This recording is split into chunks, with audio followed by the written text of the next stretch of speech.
મહત્વના સમાચાર મળી રહ્યા છે દીવથી। કેન્દ્ર શાસિત પ્રદેશ દીવના ખોખલા એસટી બસ સ્ટેન્ડ સામે સર્જાયો અકસ્માત।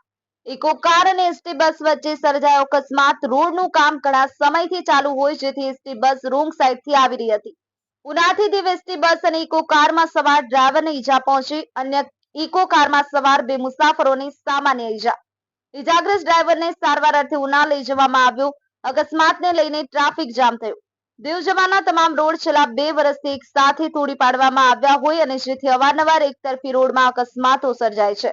વોઇસ ઓફ ગીર ન્યૂઝ સાથે રાકેશ દવે, ગીર સોમનાથ।